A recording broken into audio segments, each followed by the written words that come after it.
Les mecs, on se retrouve à débrief défaite contre l'Espagne 2-1. Les gars, honnêtement, dégoûté. Je sais même pas comment j'ai eu l'envie et la force d'allumer ce bigot et de le foutre devant ma tête. Parce que les gars, c'est triste. Franchement, je suis dégoûté. J'ai le démon parce qu'il y avait la place. Contre cette Espagne, maintenant, dans ce match, il y avait la place. L'Espagne n'a pas été extraordinaire. Franchement, l'Espagne a fait le job. L'Espagne a fait ce qu'une grande équipe doit faire, être chirurgicale, être clinique avec et sans ballon. Tout simplement. Ils ont marqué en quoi, 3-4 minutes, ils nous crucifient. Il faut que j'en parle après. Mais ouais, les gars, je suis le démon, je suis dégoûté. Ouais, les gars, c'est très, très, très, très, très, très dur. Mais c'est logique. Au vu de toute la compétition globale, c'était complètement logique. On ne va pas parler de mérite, évidemment, parce que si tu es au final, tu as tout le mérite du monde, que ce soit la France, l'Espagne ou peu importe l'équipe.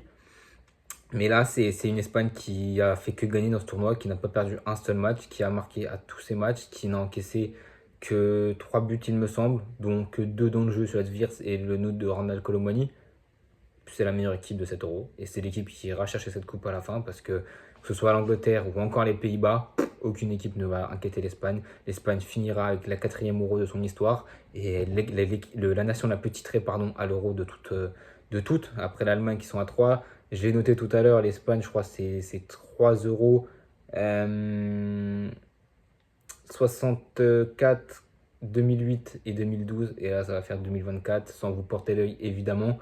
Pour moi, il y aura une à deux classes d'écart contre soit l'Angleterre, soit les Pays-Bas.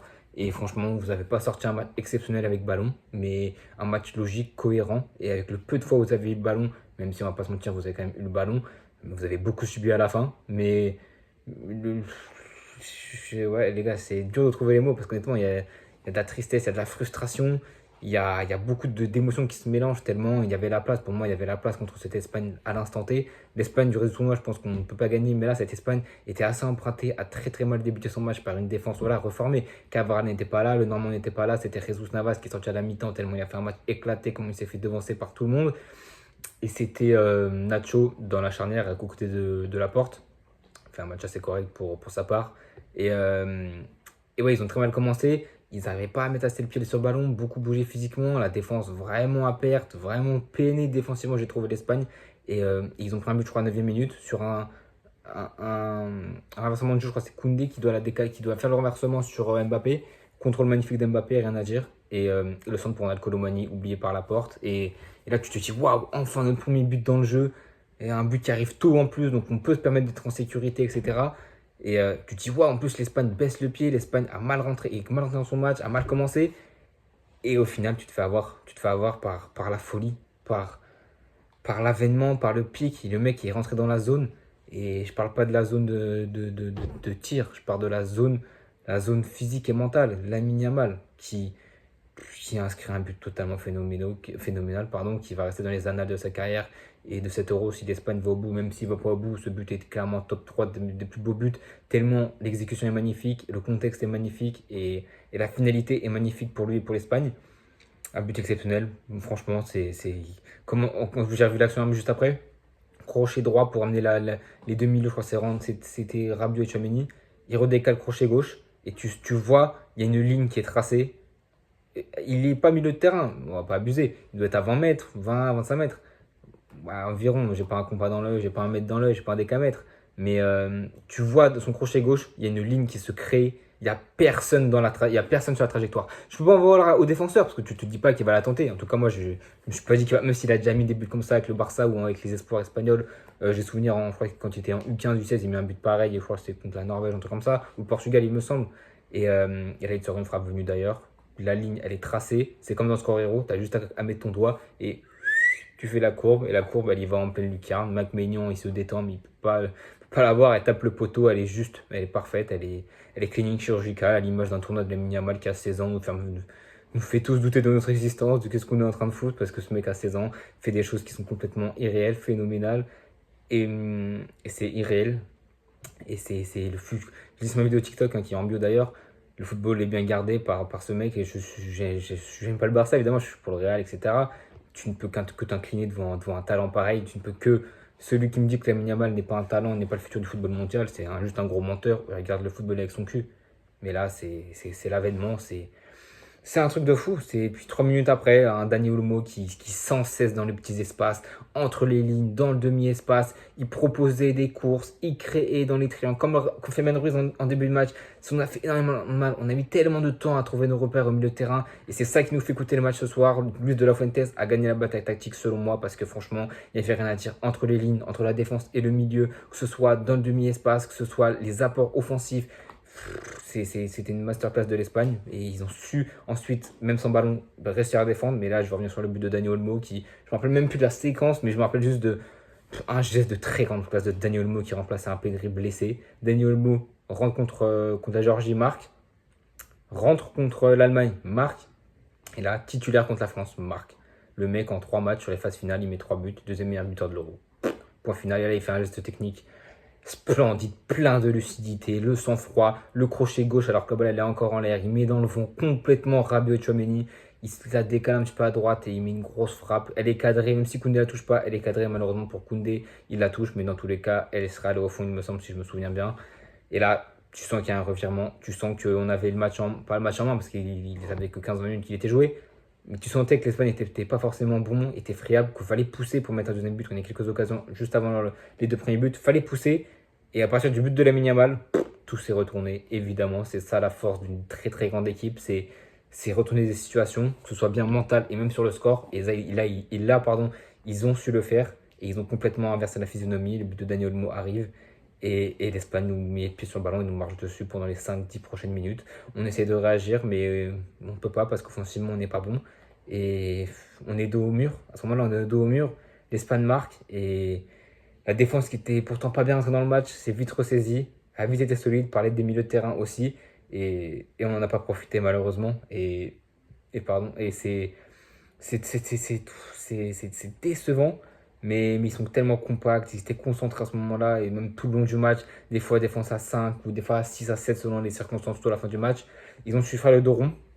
On a eu les 20 minutes, on a eu énormément de ballons, mais comme d'habitude avec cette équipe de France, sous Didier Deschamps, t'as l'impression qu'on aurait pu jouer encore 10, 15, 20 minutes de plus, qu'on n'aurait pas trouvé la clé, parce qu'il a fait des changements pertinents, en 60 minutes, il fait rentrer Barcola qui a beaucoup plus impacté qu'Mbappé, mais largement plus sur le côté gauche, il a beaucoup plus fait mal, enfin bref, Mbappé, je vais en parler de lui après. Et Kamavinga qui est rentré aussi, il a essayé d'apporter un petit peu avec ses passes et son jeu de transition et son activité. Et c'est qui est rentré? C'était 60 minutes, tac tac tac. C'est Kama, Griezmann. Oui, voilà, Griezmann qui est rentré aussi. Bon, un apport assez inexistant de la part de Griezmann. Et du coup, c'est Randall, Kanté et Rabiot qui sort. Donc là, voilà, changement tactique, clairement. Essayer d'attaquer, essayer d'avoir de la maîtrise sur le ballon, faire les transitions. On n'a pas réussi à le faire. On n'a pas réussi à marquer. Et c'est à cause des attaquants. Parce que là, la défense, je le dis dans mon avant-match, si la défense faiblit, ça peut nous mettre un coup au moral, sachant que c'est le seul point viable de cette équipe. C'est pour ça que je ne leur crache pas dessus malgré le match moyen qu'ils ont fait. Autant bien dans l'intensité, même s'ils sont vite repris. Mais le seul trou d'air qu'ils ont eu dans toute la compétition, bon, on l'a payé par 2 buts en 3 minutes. Voilà, c'est le constat simple, clair, réel et précis. Et je ne peux pas leur en vouloir parce que oui, ils nous carraient le cul toute la compétition. Ça serait cracher sur leur honneur et sur le respect que j'ai pour ces hommes qui nous ont amenés eux en demi-finale et pas ces attaquants de merde comme Mbappé qui putain. Oh, je vais pas m'énerver non, je vais pas m'énerver, mais. Ah, mais Mbappé, j'ai le démon d'une manière, putain. Après le match contre le Portugal, encore un match de merde, son pire match de l'Euro. Ça lui cherche des excuses, ça nous parle de politique, ça nous parle de contexte du PSG, ça nous parle de mal de dos, ça nous parle de masque. Le masque et le nez, je comprends totalement ça. Mais ne parlez pas de politique, la politique c'est fini là. Pendant ce match, elle est où la politique là? Elle est où la politique? Son masque il était où? Il avait plus rien, il avait pas d'excuses. Certes, il fait un magnifique contrôle, mais tout son match est nul à chier. Et son contrôle, sa passe décisive, c'est limite obsolète par sa prestation tellement foirée. Enfin, c'est Mbappé, c'est frustrant. Mbappé joue pas sur ses qualités. On voit un Barcola qui, quand il est rentré, de son côté. Mais qu'est-ce qu'il a fait mal? Putain, c'est ce qu'on demande à Mbappé, de l'activité. Il nous parle qu'il n'y a pas de Pogba pour lui mettre des balles en profondeur. Mais Barcola a-t-il eu des balles en profondeur? Non. Il s'est créé ces putains d'occasions tout seul. Il a provoqué en 1 contre 2 tout seul. Il a réussi à passer des fois 3, 4 fois pas sur son côté des centres. Mais il n'y a jamais preneur parce que Giroud n'est pas là. Il est fou, il a été là. Il n'a pas été bon parce qu'il a un manque de confiance et un manque de temps de jeu avec l'équipe de France. Et c'était le dernier match de Giroud sous les Bleus. Et c'est frustrant pour lui. Et voilà, les gars, j'ai le démon. C'est la fin. C'est la fin de l'équipe de France. Là demain. Il y a le débrief de l'Angleterre contre les Pays-Bas. Le lendemain, je vais faire une vidéo que je vais tourner là juste après là, une vidéo bilan de l'Euro de nos 24 hommes, nos 24 Français. Et voilà, en tout cas, chapeau à l'Espagne qui fait une compétition parfaite, qui va aller chercher son 4e Euro, je n'en doute absolument pas, peu importe l'adversaire.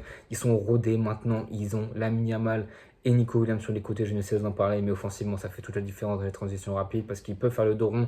Avant, ils faisaient le dos rond avec Oyarzabal et Ferran Torres, c'est pas de la profondeur, c'est pas de la prise de vitesse, c'est rien du tout. Là, ils ont deux dynamiteurs, deux jeunes, pendant 20 ans, ils vont se faire carrer le cul par ces deux jeunes tellement ils sont exceptionnels, avec un milieu de terrain de grands talents et une défense assez solide, même si là, elle n'était pas solide, mais il manquait cet homme qui était Carvajal. Si on aurait vu Carvajal dans ce match, franchement, jamais Mbappé il fait son centre, Carvajal il le bouffe les chevilles, bref, jamais on marque un but. Après, c'est de l'hypothétique, évidemment.